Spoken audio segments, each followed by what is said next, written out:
Maureen and I made a big decision in our plans for continuing our loop travels. You guessed it.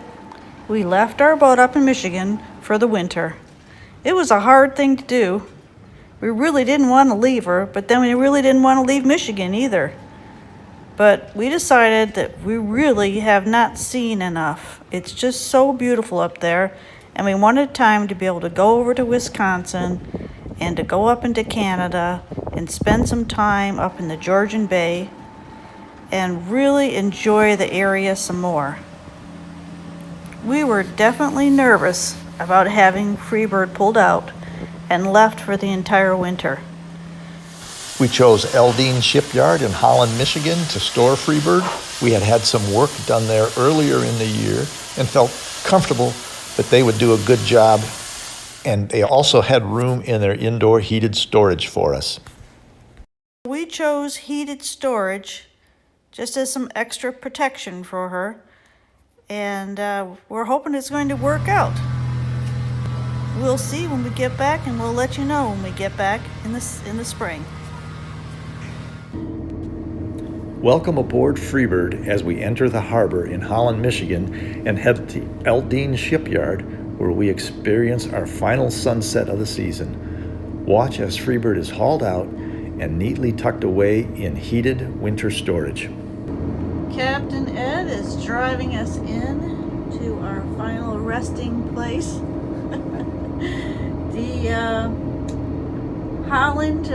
In Holland, Michigan, and Eldine, we'll be leaving our boat.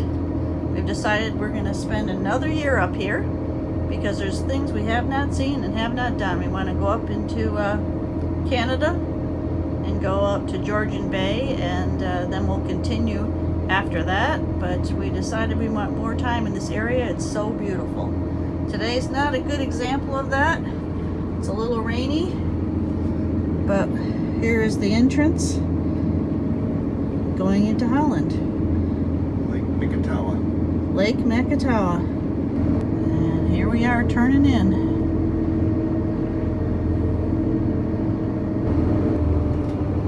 View out from the windshield. Driving inside the pilot house on a day like this is great. We're happy to have it.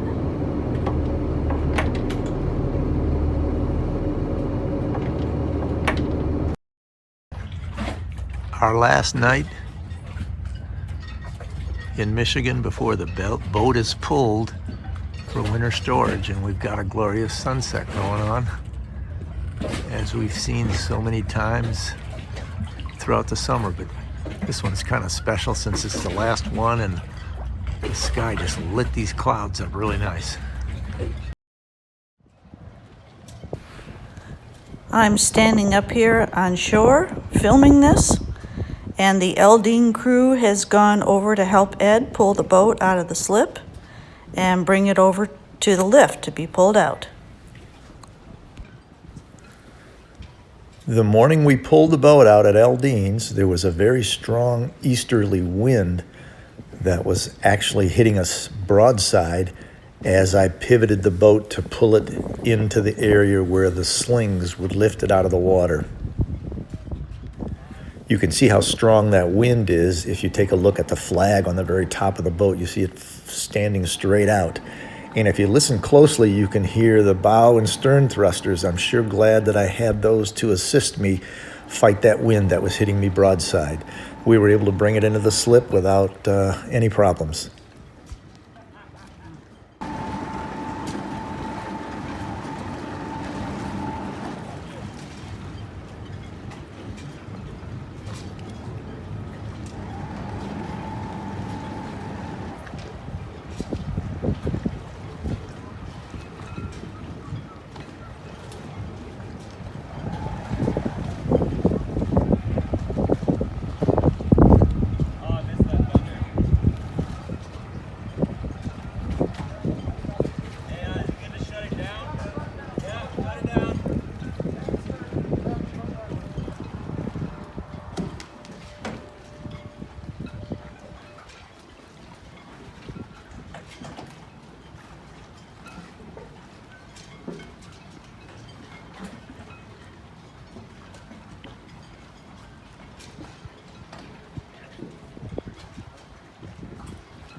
Eldine has a 70-ton lift, which is a lot of overkill for Freebird. Freebird is about 60, at the most 60,000 pounds when she's full of fuel, so a 30-ton lift would be right at max. You always want to have a little extra, so usually yards have had 50-ton lifts, but this 70-ton lift does a great job getting Freebird out.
Most boats have sling indicators on the sides of the boats at the rub rail to show the yard where to put the slings under the boat so that there's no damage done to the shafts and props under the boat.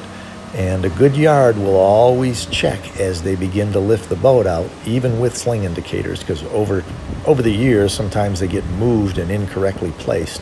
So you'll see the guys bending down, looking under Freebird as it first is beginning to be lifted to make sure that the slings are not pressing against the shafts on the bottom of the boat.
she'll nap all winter long.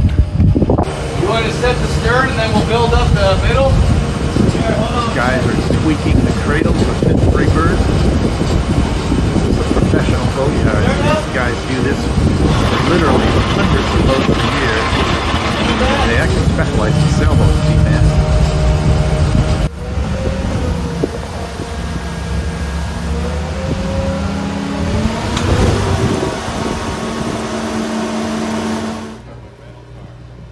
I bring a car up here from somewhere, but I brought mine back early this year. But, to come up and name the car.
Thanks for following along with Freebird on our backwards loop. This video skipped ahead to show you what we did at the end of this 2024 summer, but now we'll catch up on our trip down the coast of Michigan before we put the boat away for storage, so stay tuned for more exciting adventures.